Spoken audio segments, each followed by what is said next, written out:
like you need an opening catchphrase. An opening catchphrase. Yeah. Hello, everyone. But that one's taken, I guess.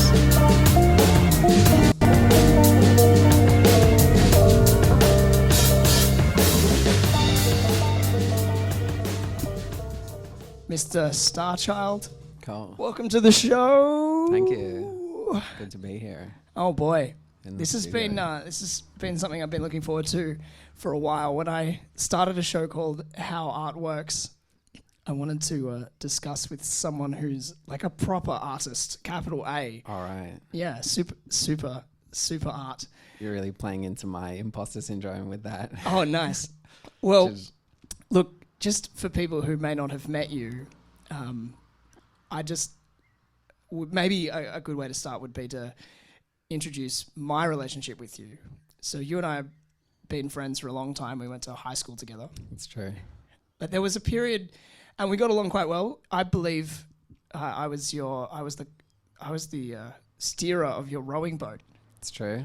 for a time, which was an interesting. Cox, as it's known. Yeah, the coxswain as it's known. But then I would say we got along well in high school, but you know, we weren't like super close.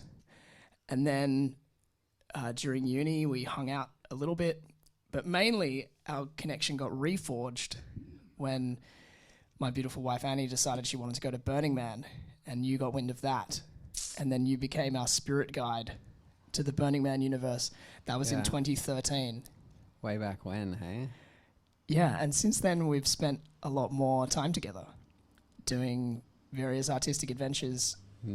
Since 2014, when you first started building art at Burning Man, we went back with you, and then that glorious process continued. So, and until 2017, when you got a honorarium grant from the Burning Man org itself. That did happen. Yeah. So that's just a little bit of background, and it's been a pleasure to kind of be with you on some of those journeys. But so if you're feeling any imposter syndrome about someone who makes art, as someone who's kind of tagged along on these adventures, it doesn't feel like you're an imposter. It feels like you're a glorious leader. Sweet. I don't know how to react to that. Yeah. Well. Yeah. I'm sorry if it's if I'm bigging you up a bit too much, because you know we're just man friends chatting in some chairs. It's also like, I think you look at other people who do things and you just assume that they know exactly what they're doing, and they're probably either have been doing it for a lot longer than you, or they're like feeling the exact same thing behind closed doors. They're like, I have no idea what I'm doing. But that's my main sensation when I'm doing things. Actually, I'm helping a friend tomorrow night to get some LED lights going at his gig, and we've been working on trying to get them to be sound reactive. And I was over at his place yesterday, and I like fried the microcontroller that controls the lights because I don't know what I'm doing. And I was just like, oh man, I don't know what I'm doing, and trying to like work stuff out. And then managed to get things happening and working. And he was like, you keep saying you don't know what you're doing, but like now we've got rainbow lights that flash on the beat. And I was like, oh yeah, well, I don't know what I'm doing, but we worked it out. So yeah, that's I'm like a imposter syndrome.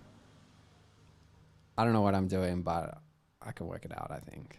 Yeah. Yeah. Well, I think that making it up as you go along is a very integral part of any creative activity. Right. And feeling like you have a confidence in the direction that you want to go is probably the most important element. You know, everyone's making shit up as we go along, except some people have no vision about where they're even trying to get to. Right.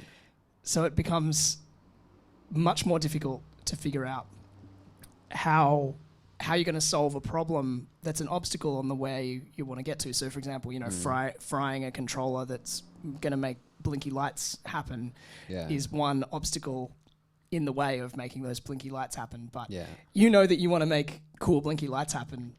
And so you do have, although you might feel like you haven't got all the training or assembled all the resources to do the thing. I feel like when it comes to that specific example of making the lights blink in response to the music, I feel like that's not even my like choice. I mean, I'm down with it, but ever since probably for the last 2 years with both my LED stuff and with like my projections, people just constantly come up to me and be like, wouldn't it be cool if it reacted to the music? Hey, do you know how to do it so that it reacts to the music? It's like, oh, what would be really cool is if that reacted to the music. And it just like kept coming and kept coming. And then there was like a few instances where there were like opportunities to do that or where that would be a good thing to have. And so now it's happening, I guess. But I feel like I'm just along for the ride. It's not really, I don't want to say it's not my choice, like I'm not down with it, but like it's just happening. Like it was kind of, I couldn't help but make them sound reactive. So what this show is about, and I'm interested in that, does that idea that you're being carried along by, you have some ideas of your own and then you're reacting to the feedback that you're getting. Yeah. And I suppose what this show is about is, artists discussing their process, philosophy, and everything in between, how it works in their lifestyle, how art works, whether it's a, expensive hobby, whether it's a, the main source of income.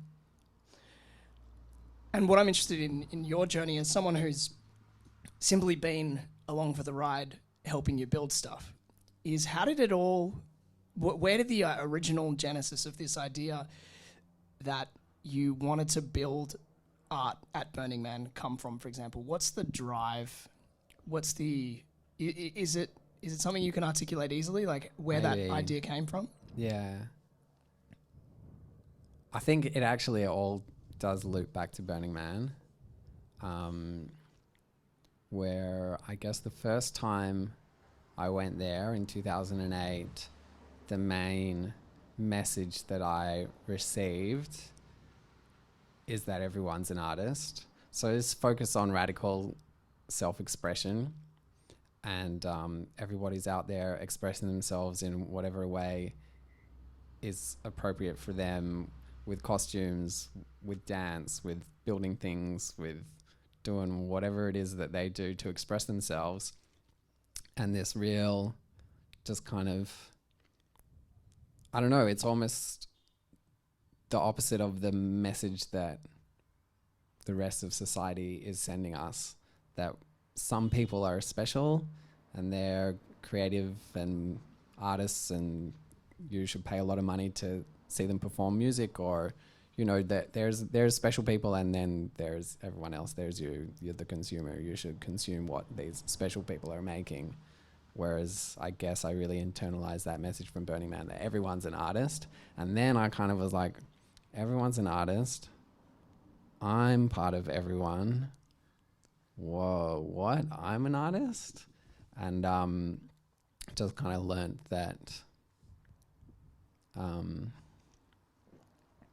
whatever I had going on could be considered art. And yeah. The first installation at Burning Man in 2014, I think I just decided on a whim, like a few months before the burn. I was like, fuck it, I'm just going to build something. Shapes. Yeah, I don't know. No, I don't even know. I think I feel weird saying this, but I feel like in that process I learned to just follow my intuition. So I just kind of had this idea to create a space where you could lie down and turn your lights off and look at the stars at Burning Man. So for people who aren't familiar with what goes on out there in the desert, there's lots of big open desert, but there's also crazy mutant vehicles driving around, large art cars that could potentially run you over if you were not sufficiently illuminated. As has happened tragically in the past. Yeah. And actually, I think they're a menace. I'm not. I like to have them stay in their place, but whatever. So I conceived of Stargazers Anonymous. Actually, just the name kind of came to me, and then I kind of worked out what that name meant. But yeah, Stargazers Anonymous was conceived as a space where it would be like a protected area with lights around the outside so that you weren't a hazard and there wasn't a risk that someone could run you over when you were inside this area with your lights off, lying down, looking at the stars. And yeah, that's what we did. Yeah, I remember. I was there. That was sick. And so you credit Burning Man with giving you that boundary breaking experience of dividing the audience of art from artists, which is an experience that I certainly share. And that's definitely one of the strong messages that I got. And what I was doing and what I thought I was doing when I first went to that burn in 2013 is I had this idea. I'd heard about gifting and the idea that you give things to people, and up until that point the thing that I had made was, music and records. And so I just thought, oh well, that's the thing that I download cards. Yeah, so I had download cards, I had CD, I had like a downloadable thing, and I was going to give it to people. But I pretty swiftly realized once we arrived, or even in thinking about it ahead of time as well a little bit, the idea that like handing someone a card that they have to download later, or giving someone a CD or something that's completely useless in the moment, but is like, hey, this is like the promise of music later.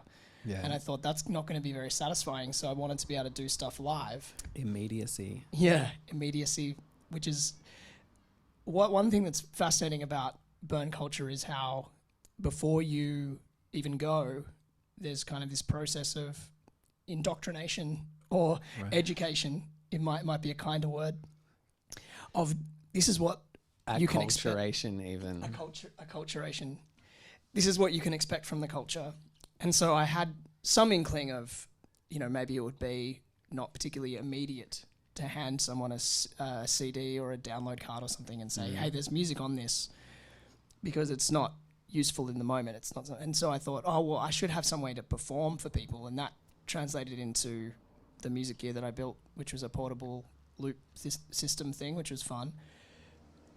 But even beyond that, once I actually got there, my experience of performing in public was busking.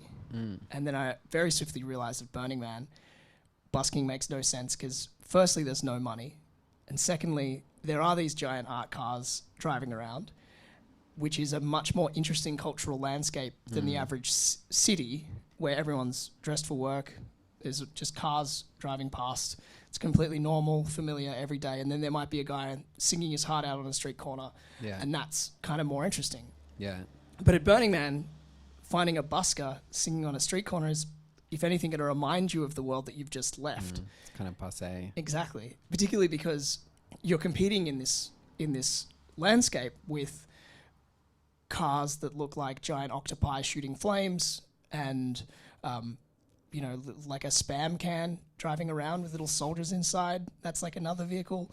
And people who are completely naked or dressed head to toe in fetish gear or, everything in between.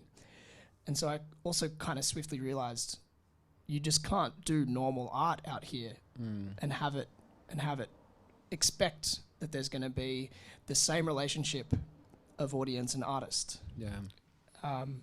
And so it was really freeing for me, and also sparked a lot of the ideas of breaking down the boundaries between someone who receives something artistic and someone who's giving it.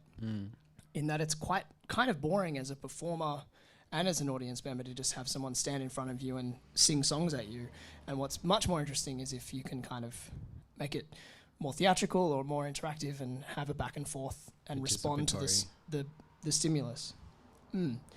So having said all that, which is an experience that I largely owe to you, because I think being introduced to wildly different ideas at Burning Man and so on is, I would say, quite difficult if you don't have a Sherpa or someone who's familiar with the whole landscape to give you an introduction. And I think there's many ways to attend a burn, and one of the easier ways is to kind of get in with a theme camp or something and go camping in a large group. Plug and play. Yeah, so you can do that, or you could go solo, knowing no one. And you have to Just kind hope of to meet some good people in the will call line. exactly, which is something that can happen, I've heard. But I think it's important to have an introduction into a world where you can engage with art in a completely different way, because I'm with you about burns, that there are some bits that I would love to just edit around. So, you've said that art cars are a bit of a menace. But I also love to hate them as a menace. Like, oh, you want cars? Yeah. Yeah.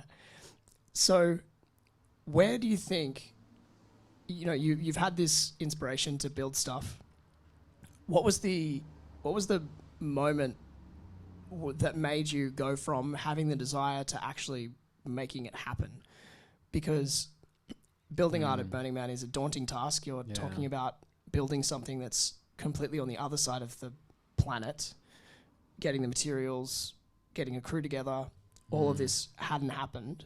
And so what was the moment that made you put pen to paper, as it were, and translate this like desire into a plan? Yeah. It was on a whim, really. I had ideas about building stuff at Burning Man for a while. That was my fourth burn. So at that point, I guess the first burn, I just kind of learned how to actually, no, I don't even know what I learned. I just had the entire thing smashed in my face, and I worked out a little bit of what was going on out there, and kind of the next burn I learned a little bit about like how to keep myself alive out there. And the third burn, I think that was the first time that that's when you guys joined us, and kind of I was playing a bigger role in bringing people in and kind of helping them survive and showing them what was going on there. And come my fourth burn, I just kind of felt like I knew how to keep myself alive. I knew how to do stuff. I knew how to build out there. And I guess the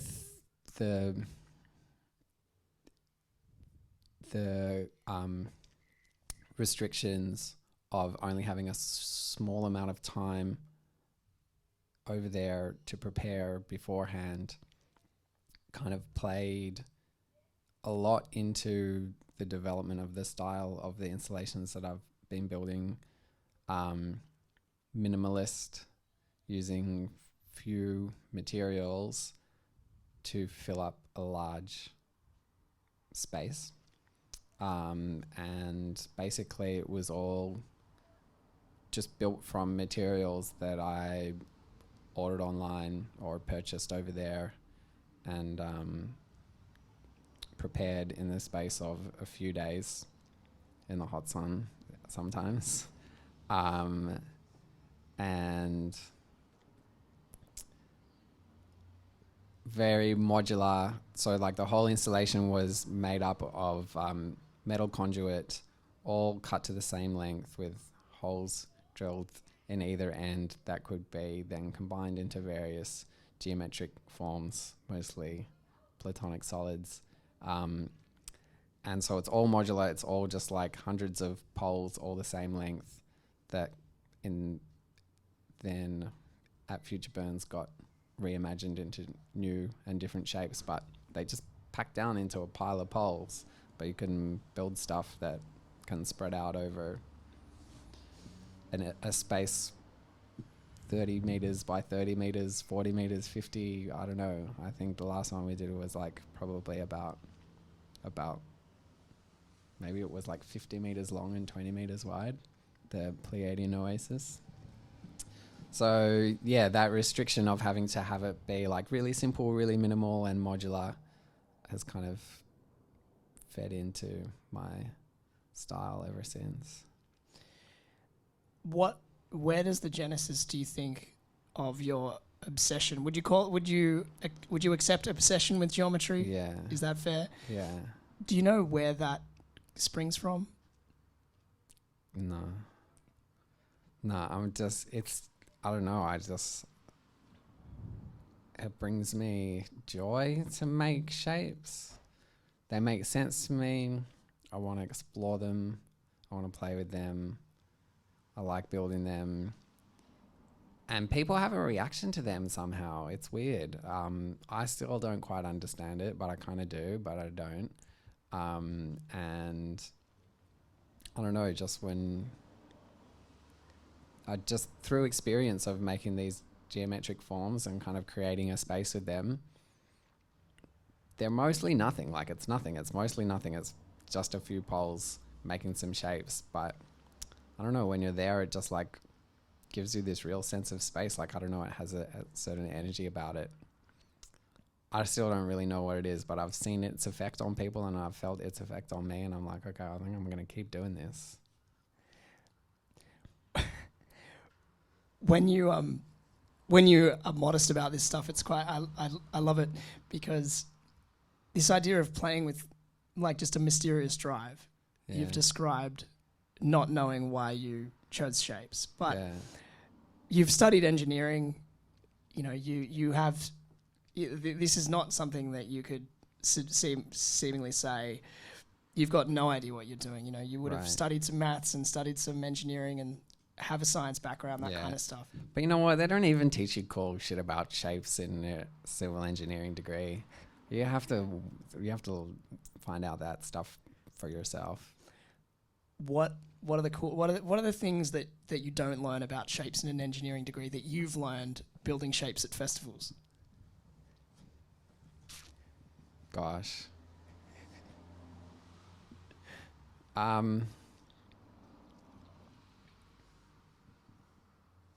don't know, the joy of shapes, I guess. Yeah, I can imagine that there's not a great emphasis in an engineering degree of just revelry of shapes for their own. Would you let's say you were transported back in time and Pythagoras was the man. Yeah. This guy with all this secret knowledge about geometry and shapes. Right. Would you be an acolyte? Would you reckon, or would you set up a competing system?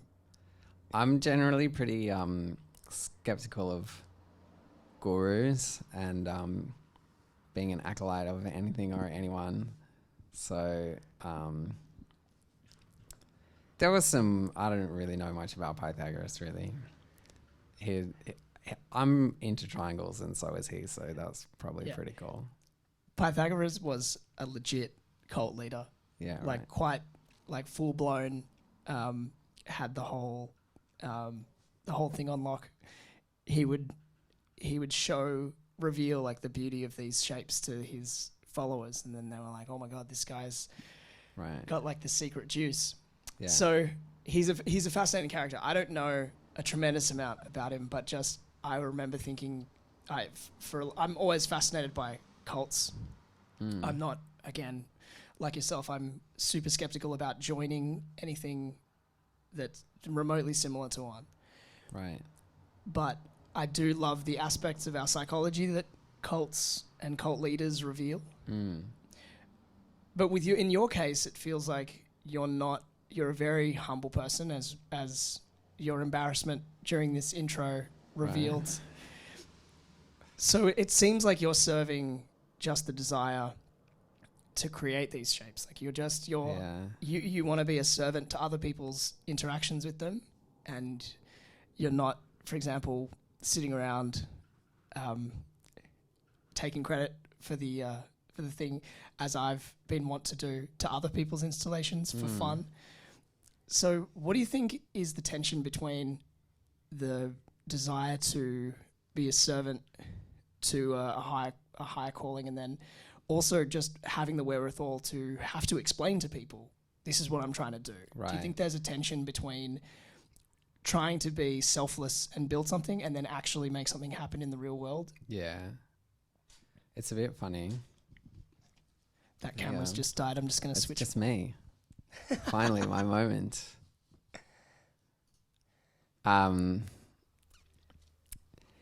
I struggle with it because, especially when I got the grant from Burning Man, and it was actually the first time that an artist based in Australia had got a Burning Man grant, and we were trying to also raise some money to complete the budget of the project, and trying to put out a press release to get people to come along to our fundraiser and stuff, and that kind of made me squirm a bit because I don't know, I think it plays back to the imposter syndrome thing, that I don't really have it in me to be out there just being like, well, I'm actually this fucking amazing artist and you guys all need to pay attention to this shapes that I'm making. Yeah, I don't know.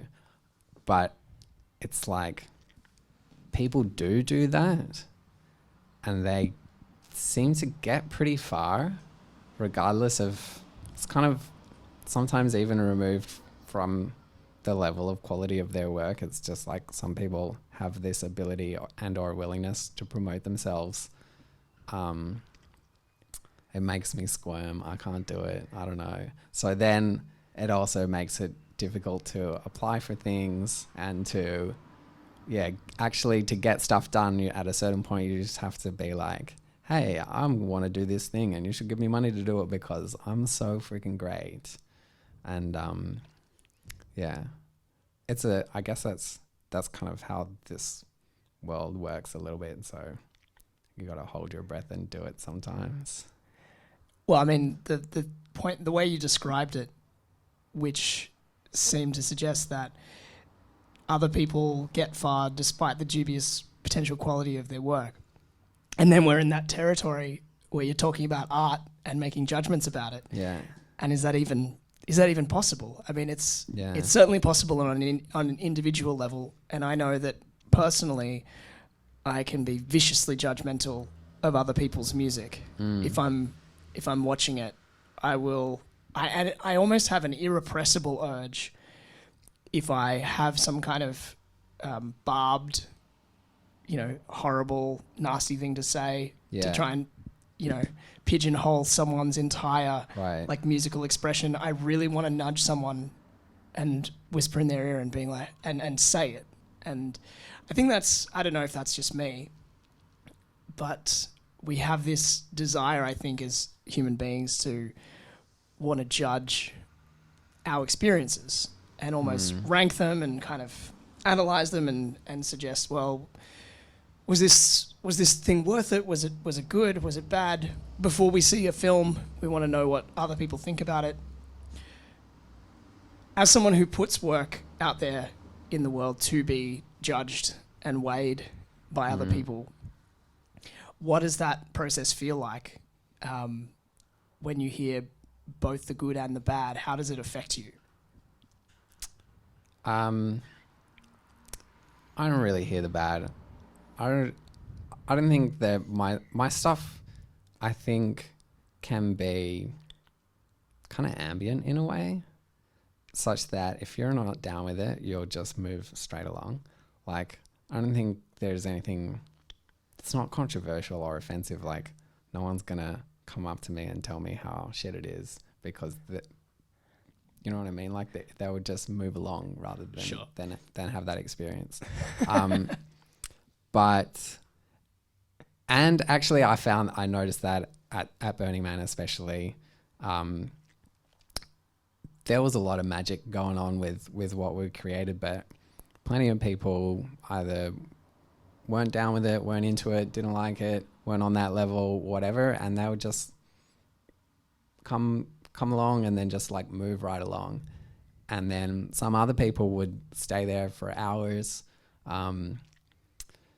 At the Pleiadian and Oasis, when I had my shift holding space at the installation on one night, there was like probably about 3 or 4 people who stayed there with me the entire night. So like it's like 8 hours probably.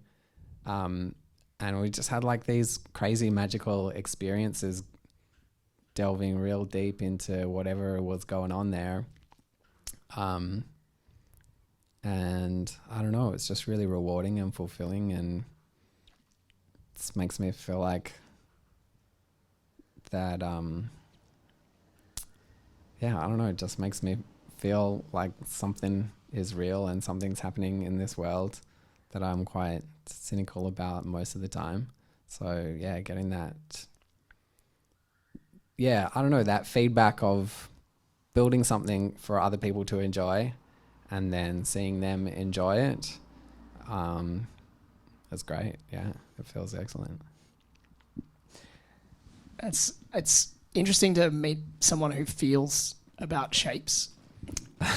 And I think that it's a fascinating thing, because having also witnessed the reaction that people can have to something, the thought that strikes me is that when you're, what makes festivals for me so special, particularly Burning Man as well, is that when you're in a space where you can move around freely and engage with other elements, you can engage with whatever's out there. You can walk over to a sculpture with like gigantic hanging rocks. The Temple of Gravity, for example, was near us, this like colossal thing that you can climb all over.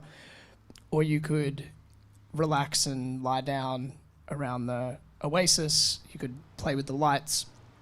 You could go somewhere else entirely, you could go to the library. You could go to the observatory, and sort of there's all these different things that you can engage with. And when it comes to physical art, there's an opportunity to choose where you want to go, and you have a sort of an option, lots of options arrayed before you.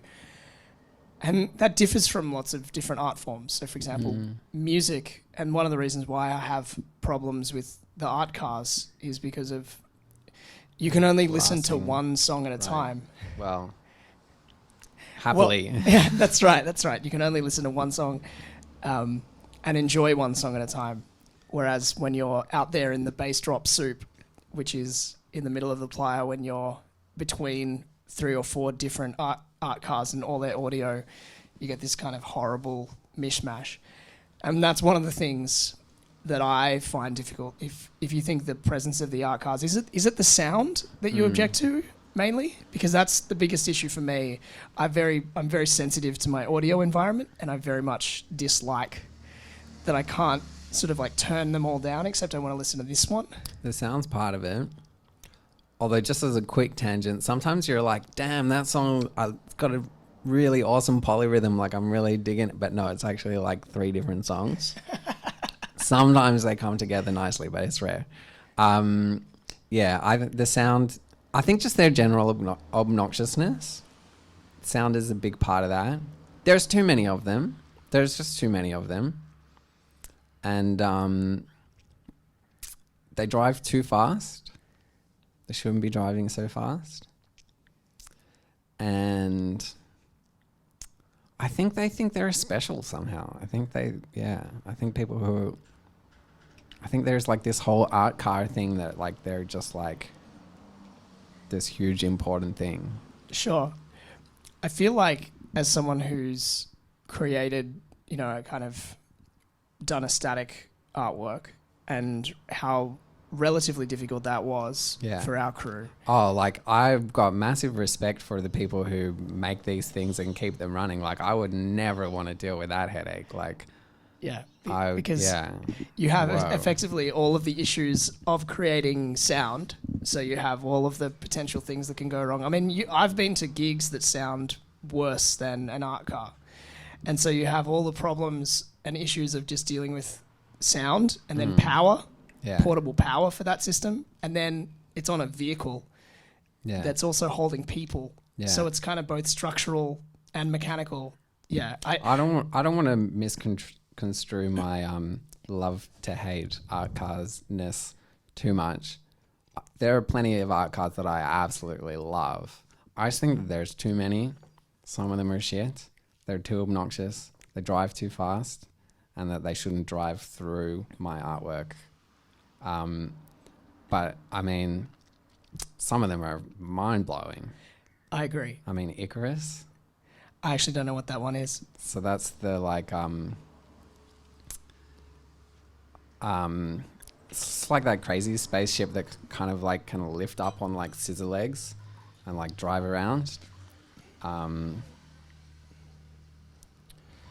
It's cool. Whatever. We can talk about describing different archives. I guess my point is that some of them are, I mean, in terms of contemporary art, there are a bunch of art cars out there that are just the absolute cutting edge of contemporary art, that like in a few hundred years or whatever, when people are like, well, back in the early 21st century, this is what was going on with art. Those art cars are going to be what's going to be mentioned. Yeah, so which ones do you think they are? Do you think Il Pulpo is on that list? For me, that would definitely be one of the pinnacles. Well, El Pulpo is definitely a crowd favorite, and it definitely like captured that kind of steampunk aesthetic that was so associated with Burning Man for a while, and probably a lot of that is because of El Pulpo. I love it. I think it's great. Icarus I mentioned. I mean, the Mayan Warrior is kind of next level. We can't really go past that.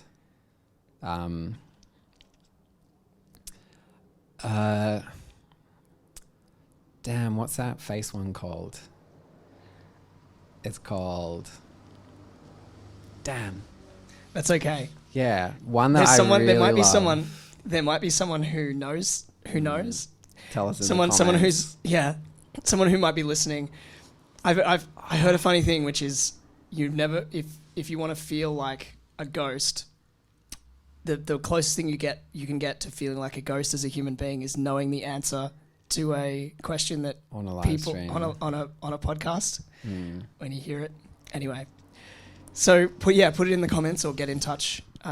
It's like just a car, and then on the front of it is a giant face that's just made up of like straight lines of lights that are kind of like neon lights-ish, just kind of probably about that far apart on the contour of the face. And like when that thing is like driving towards you in the playa, it's a transcendental experience. Man, I almost want to get my phone out and look up what it's called. That's okay. To resist that temptation. Yeah. So what's it like to be... I mean, we were camped in 2017 right next to the creators of Il Pulpo and then Rabid Transit, which was their following. What do you feel like it's like to engage with other artists in that realm when you're...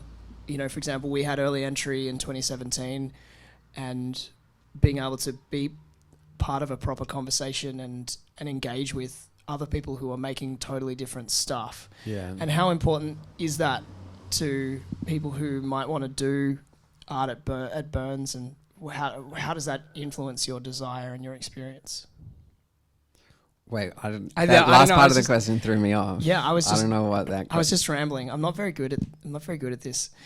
It's my you've got it's my podcast first time. imposter syndrome. Yeah, I definitely have podcast imposter syndrome. So yeah, what's it like to be part of this artistic, community? Is probably the easiest way to put that question.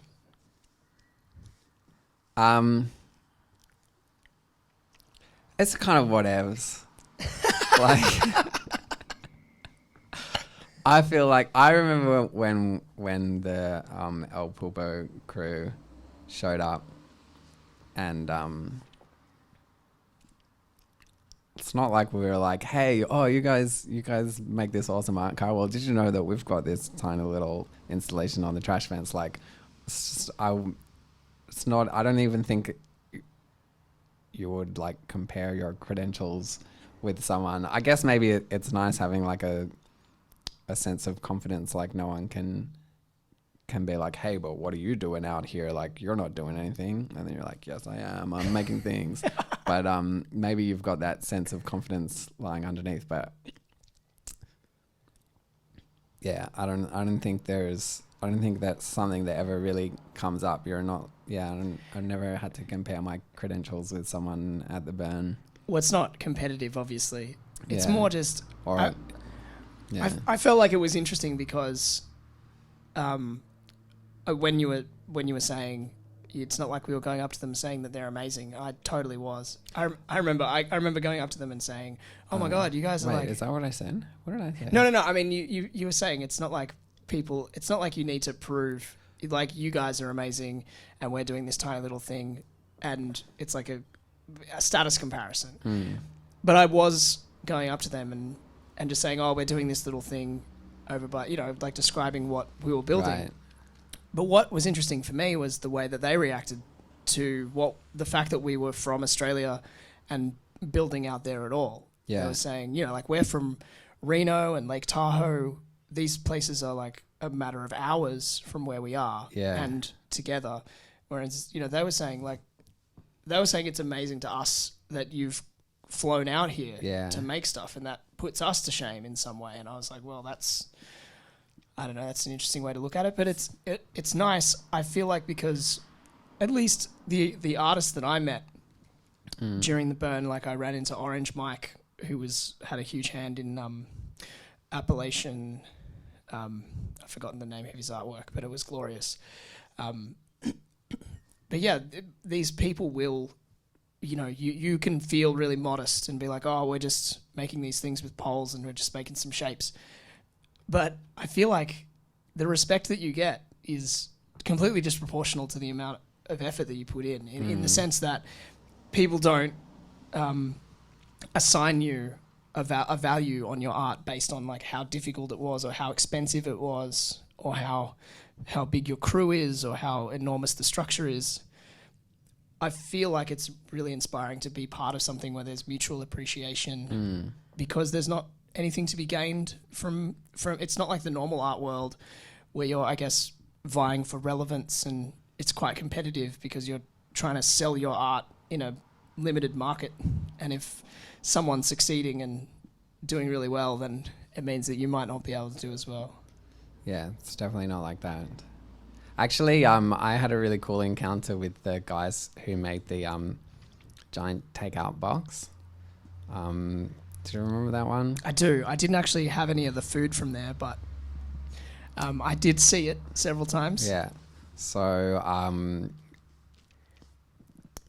they built this giant fucking 3 or 4 story tall takeout box with like chopsticks coming out of it. And when I was doing my shift out at our installation, they were just like taking a break and wandering around the deep playa. And I was just chatting with them and they were talking about the takeout box and I was kind of blown away to have met them. And then they were like, oh yeah, so what do you guys got going on here? And I just had like so much fun showing them like all the buttons for our installation and kind of giving them a tour around, and like they were kind of pretty stoked to kind of see how it worked and like learn about it. And kind of, I guess when that interaction with other people who have made stuff, whether it be art cars or installations or huge theme camps or whatever out on the playa, you kind of have an appreciation for how hard it is to do stuff out there. And when you see somebody else who's done something cool, you kind of like take an interest in like kind of how they did it and how, I don't know, it's this kind of shared understanding of, and this kind of like, I can't, I'm doing a bad job of using words right now. But yeah, that was a fun experience. That was cool. Yeah, because engaging, I guess those people are your peers in that community, and not in the sense of like networking with them professionally, but they know how hard it is to build stuff in a desert where there's no power. Yeah. And so do you.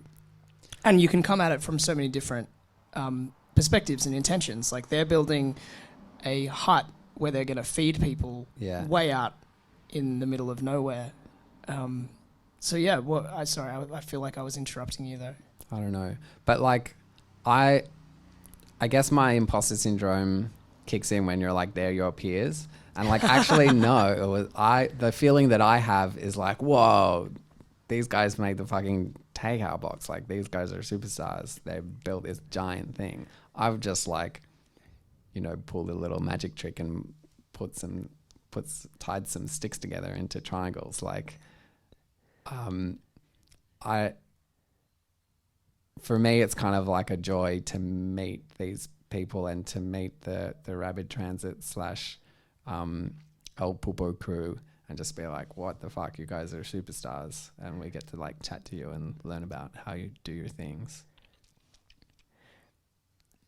But do you obviously feel reluctant to put yourself in the same category? You're like, well, it's just not my natural go-to. Like I'm just the imposter. That's just, it's not on purpose. That's just where my mind's at. Do you feel like in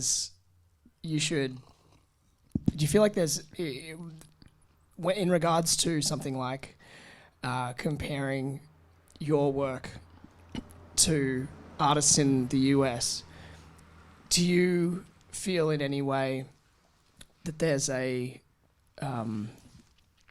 should be a kind of a reckoning in terms of like the size of our particular countries, for example? So in Australia, we're a country of 20 odd million people.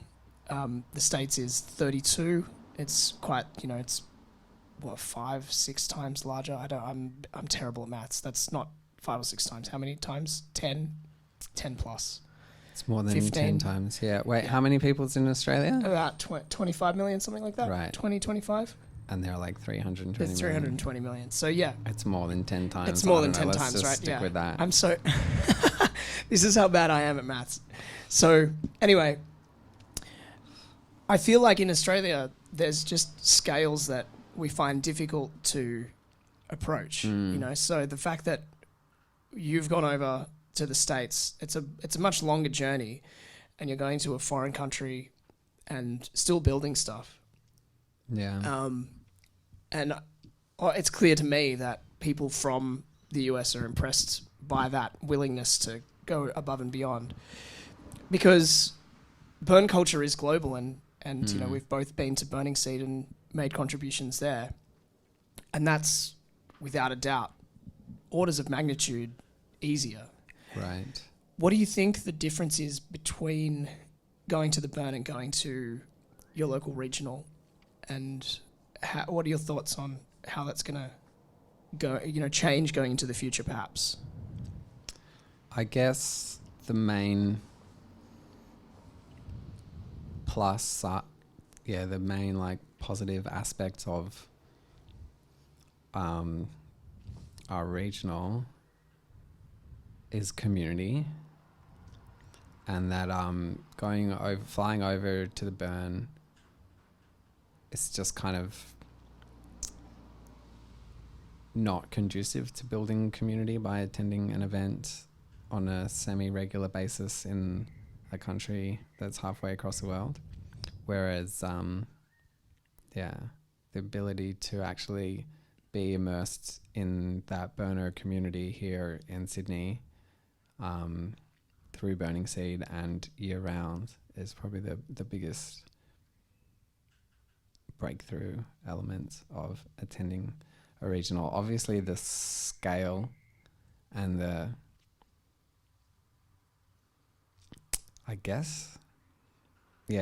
scale is the biggest thing that will never be matched. And also, like, Burning Man, it's just got this background level of excellence that I don't know if anything can match it. Well, if you compare the ages of the cultures as well, I mean, not only is there a super dense population in the US that can support this incredible event, but more than 30 plus years of continual culture building, to me, it's almost no surprise. When I think about Burning Man, I think it's one of those only in America type things that is rarely immensely positive, as in most only in America things are like, well, only in America could you have Lockheed Martin selling billions of weapons, etc. But the Burning Man is one of the few sort of cultural experiences that's only in America, and I think is wildly positive in the sense that it really is it's an incredible distillation of certain elements of their culture, sort of a strong concept of liberty, like freedom too, is super strong in Burning Man, and yet it's also a huge. It's the kind of thing where it's very easy to put Burning Man in a box and sort of say, well, it's just this playground for the wealthy, and to a certain degree that criticism is true, because there's very wealthy people that do nothing but it is quite a playground. Treat it as a playground.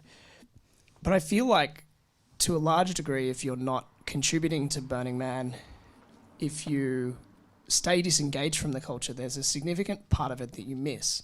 And if you attend it just as a party and not as a kind of exceptional experience, it's almost like visiting another culture.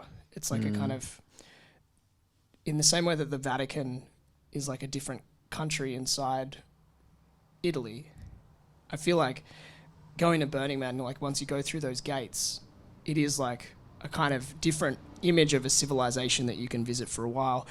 And you can go to Thailand, for example, and you could go to Phuket and get hammered at the full moon parties and say that you've been to Thailand. Yeah. And I think that that's a different experience than if you go to Chiang Mai and you sit down and you meditate and you experience, the true essence of what there's like the tourists and there's the travelers. You can really engage with Burn culture, or you can just be a tourist. Yeah, and participate in it.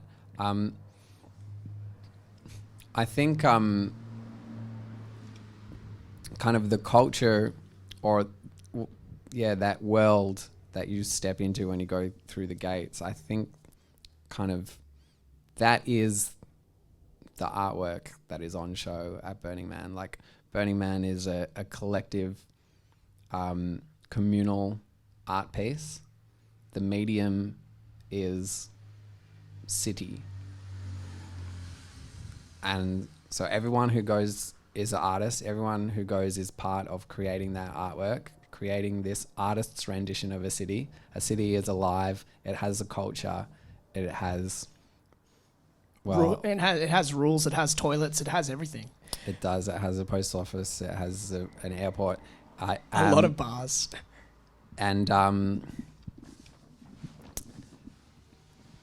you have a chance to co-create that artwork and participate in it, and to know and to create that culture and to experience it, or you can just go to district. Or you can consume it at district, yeah.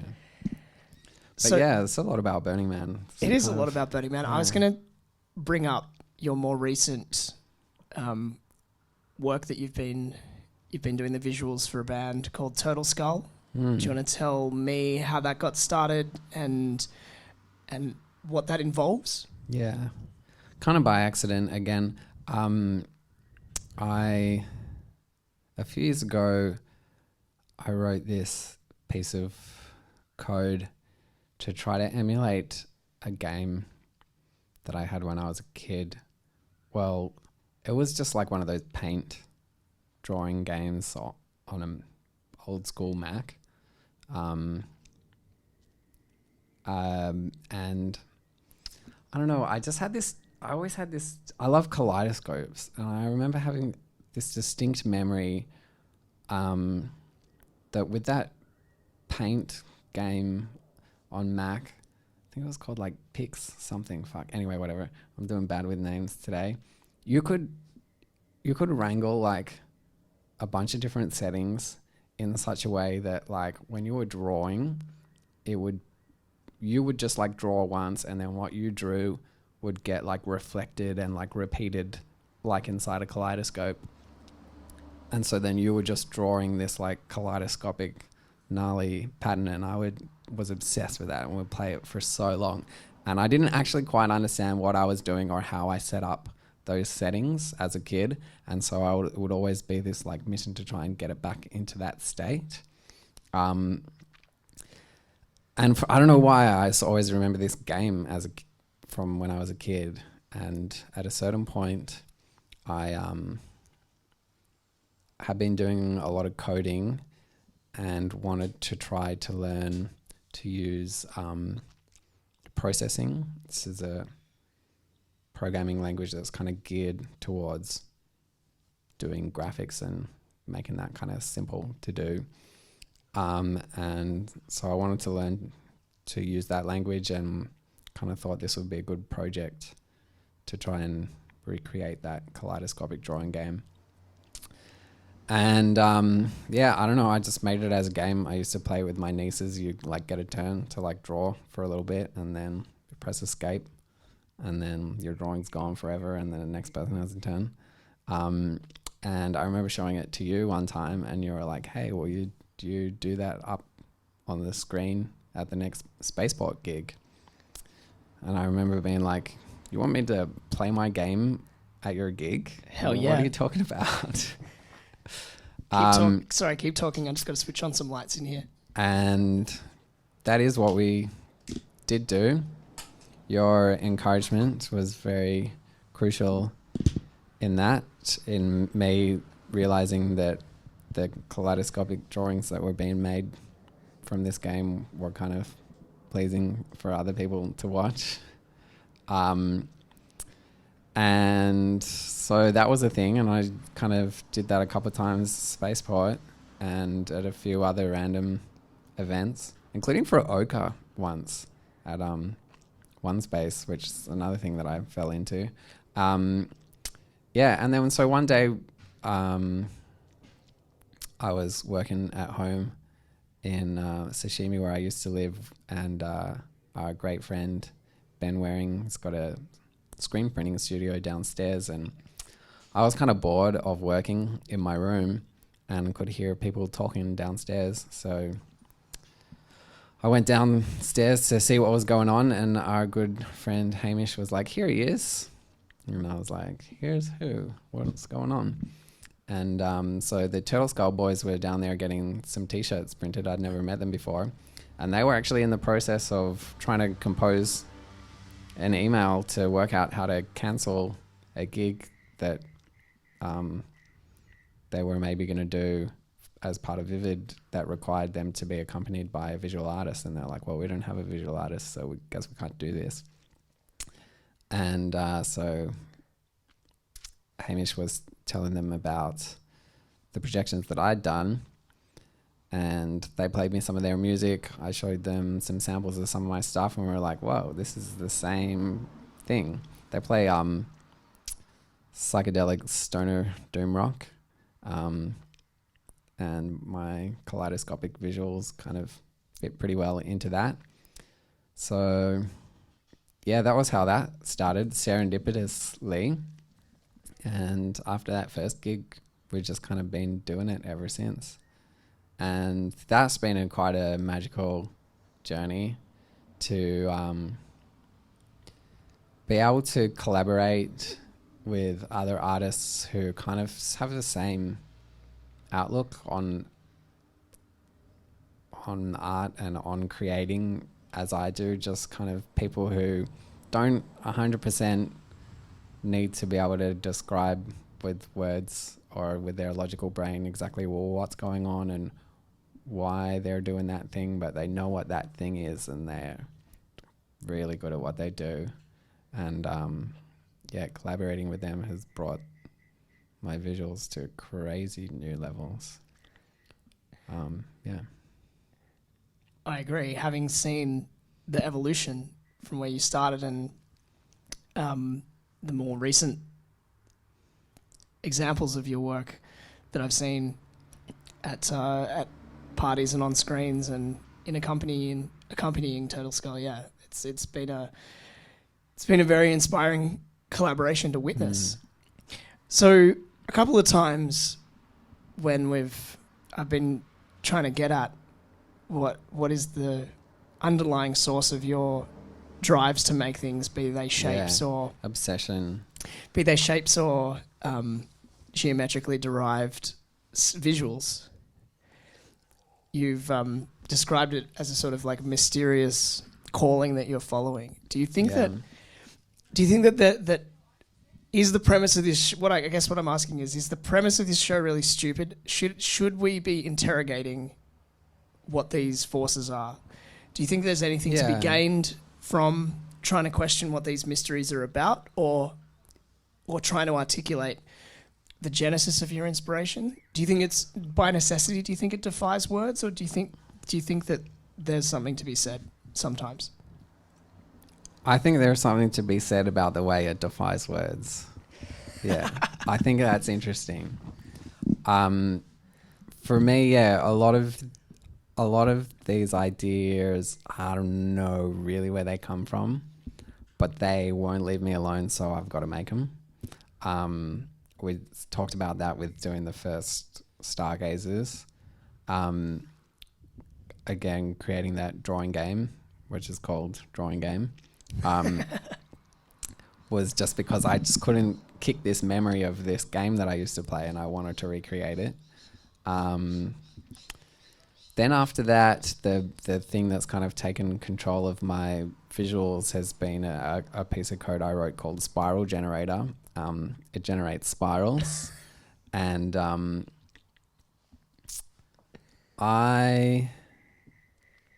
actually the algorithm for generating those spirals, I was reading a book about Escher, and it described how he had made some of his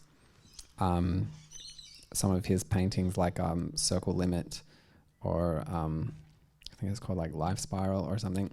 Anyway, just described the method that he used for like drawing these logarithmic spirals by hand, by drawing concentric circles and drawing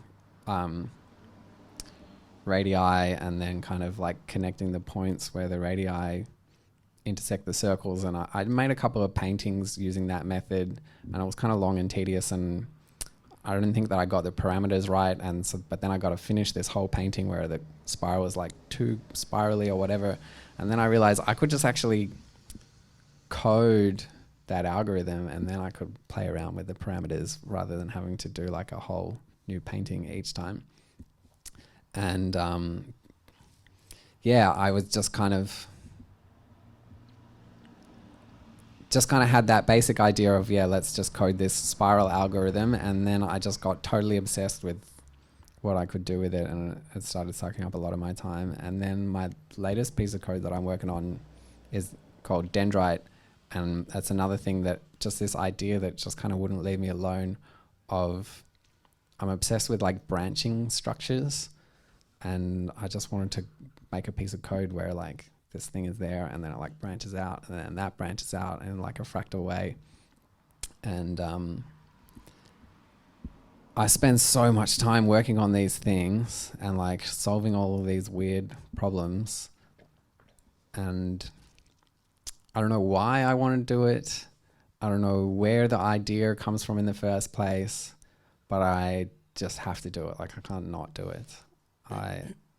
And I've got like boundless energy for it. Or it's not that I have boundless energy for it. It just doesn't take energy to do it.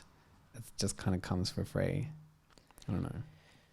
So that's kind of like a Joseph Campbellian concept of following your bliss. Okay. And it sounds like what you're describing. I'm not trying to speak for your...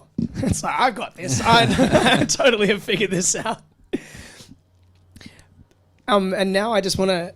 I guess one of the parts about this conversation concept, this show, and what it's about is like the works, like how art works, like the working part of art.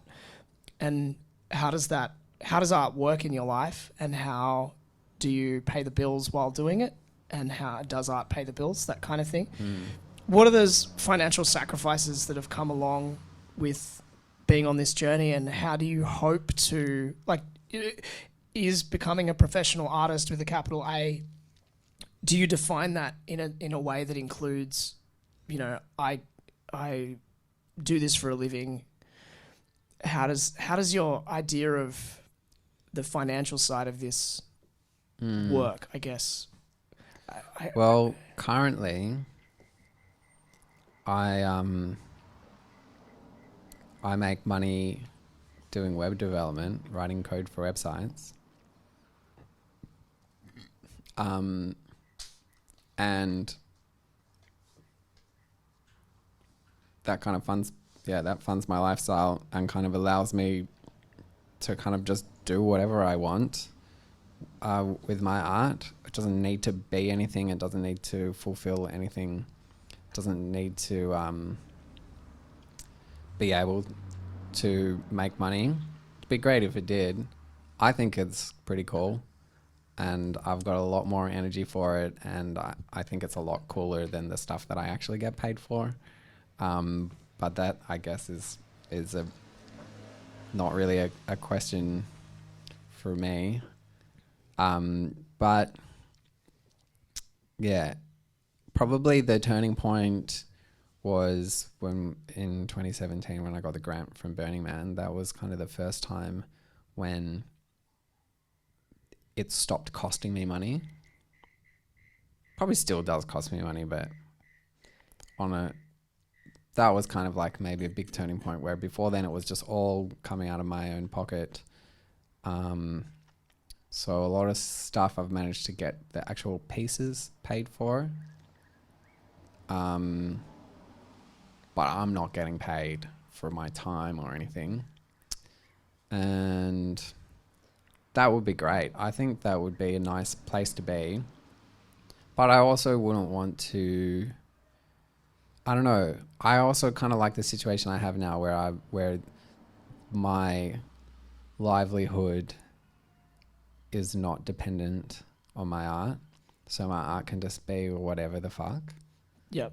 Can you say that on YouTube? You can absolutely say fuck on YouTube. Cool. If we get banned for saying fuck and there's like random bits of Nazi propaganda floating around and like grotesque shootings and beheadings and stuff, it's a pretty bad world. Yeah. But that sounds like a really healthy attitude. Obviously, do you fear in some sense if your income becomes dependent on art that you might have to compromise or change your visions to fit into a grant or do stuff on commission or that kind of thing? Yeah. So is that a fear of yours? Is that what do you hesitate? I'm not so down with the like commercial corporate kind of like, I mean, that's for a lot of contemporary artists, that's who are like really making it big and who are like really making a good living out of their art. They're doing promotional stuff for brands and things. And that for some people is a huge opportunity and something they really love to do.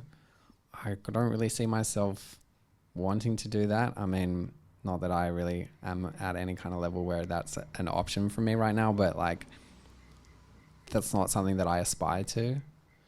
And there are definitely, so in that sense, I don't think that I would really be willing to make those compromises and tailor my art and say, in order to make a living from it. So it's quite handy, the situation I have now where I've got a pretty good income stream that I don't have to worry about it. But in terms of time, I would love to be able to just spend my time on making art and have that be a livelihood. And that is something that exists without having to go down some kind of corporate promotional marketing route.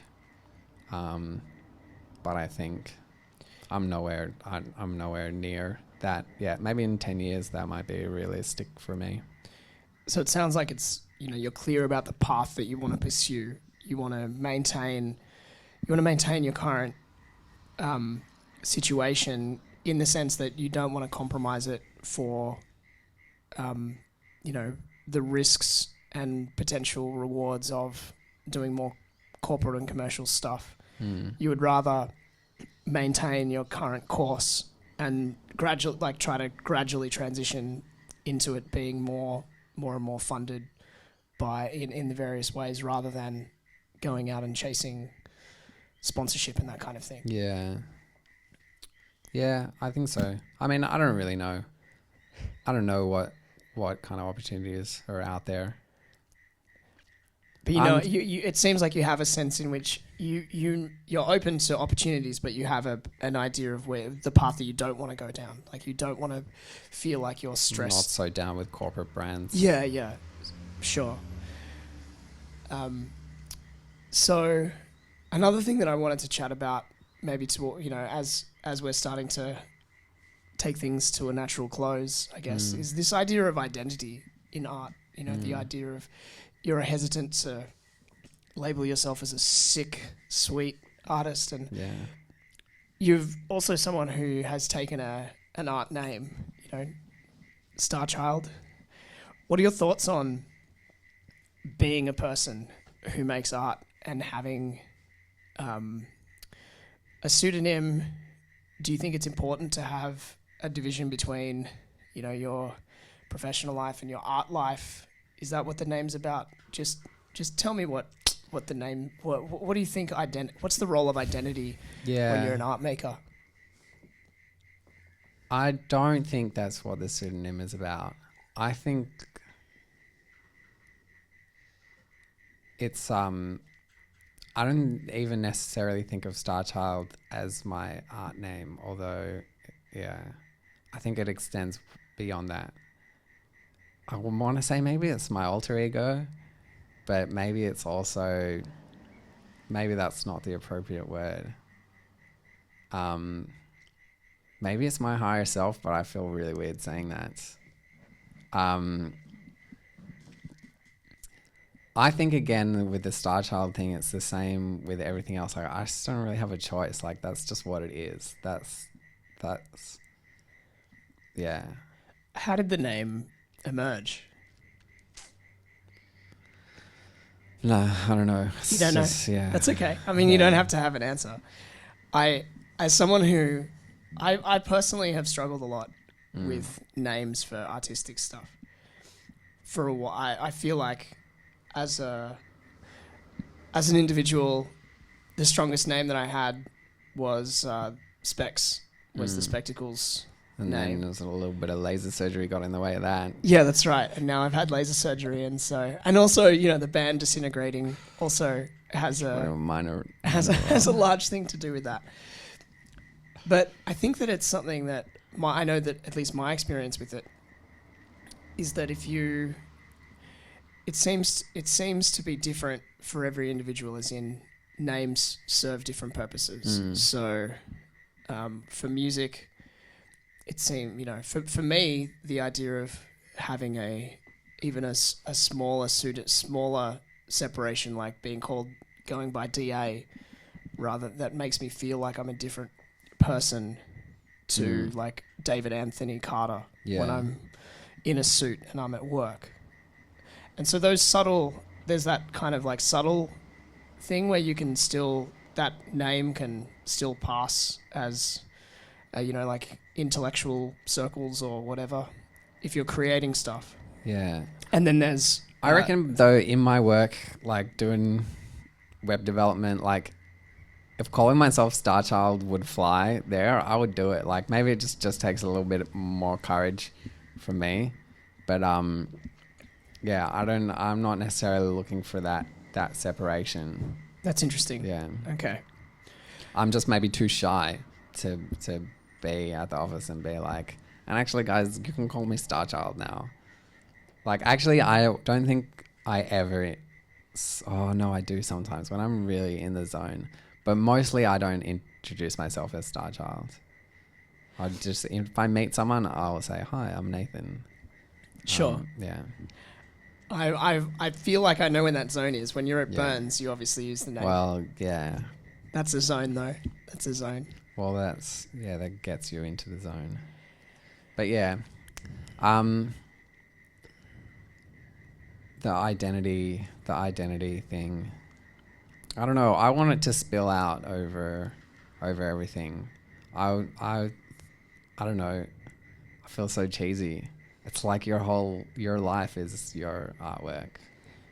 Yeah. That's my outlook on things. I totally agree. Yeah. I think that I wrote a thing in when we were on that journey. Like the womb and the grave is our frame. Dang. Our life hangs untitled in a gallery of galaxies. Wow. I wrote that when we were building Pleiadian in Reno. Nice. And I completely agree with that analysis that we that if you make stuff, then your days are your canvas, the time that you have.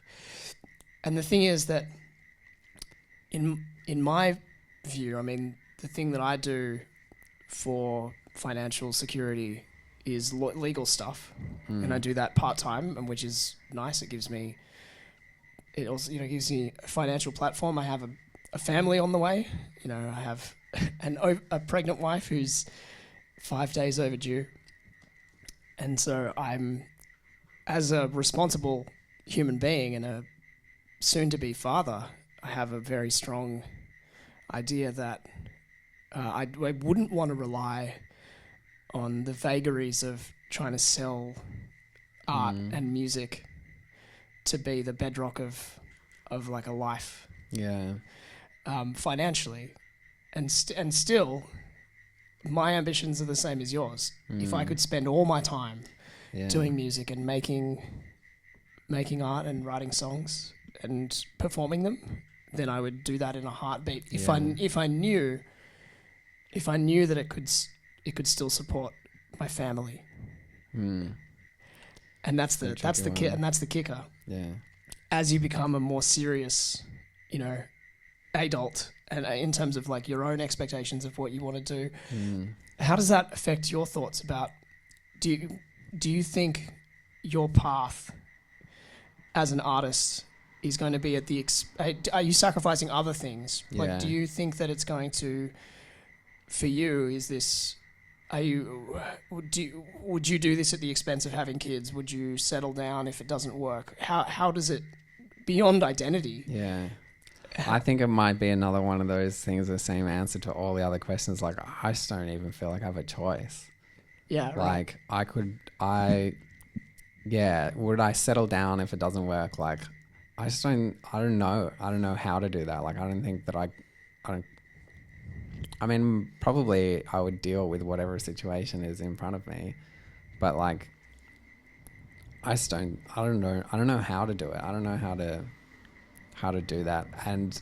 And I think it's kind of like, I'm not hoping to sacrifice all of those things, but I feel like the only way to be able to do this and not have to sacrifice those things is to be ready to sacrifice those things. And then, I don't know, you have to be, sometimes I don't know how to put it into words. Sometimes you have to be ready to go like right up into the line, and then it'll all work out. But if you weren't ready to do that and you settled at some earlier point, then you would never know where it would get to. But that said, like, most successful artists that we remember, like, they were never successful in their time. So it's not exactly something that you can really hold out a lot of hope and be like, hey, making art is definitely going to make an amazing living for me. It's worked well for all of these other people who are like zillionsly times more talented and capable than I am. They're famous like hundreds of years later. But anyway. Yeah, so that idea of like transcending the temporal as well. If you have a true calling, I mean, history is littered with legions of artists who weren't accepted in their time, and some who were.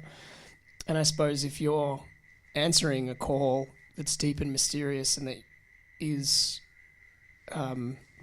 hard to put into words, and yet you're committed to following the path, then it would naturally follow that making specific plans that are outside of that shouldn't be something that you spend too much time thinking about. I think it's like probably from one of those cheesy internet inspirational memes.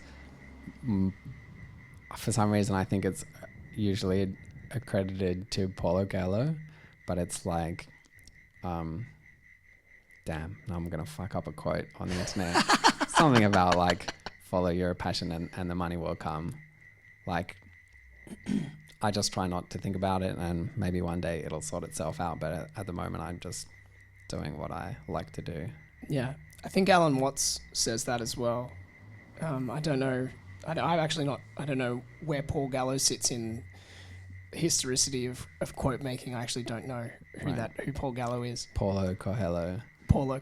Like he's an author, like The Alchemist. Okay. I don't know how to say his name because it's in Spanish.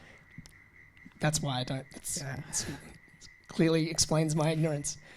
Well, this has been a very illuminating conversation, Mr. Nathan Starchild. Thank you so much for being on the How Art Works program. This is a live streamed conversation that you can find in all places like YouTube, and I think it's now on iTunes, which is quite exciting. Oh, yeah. Yeah, I just got the email from our overlords at Apple saying that it's been accepted as a.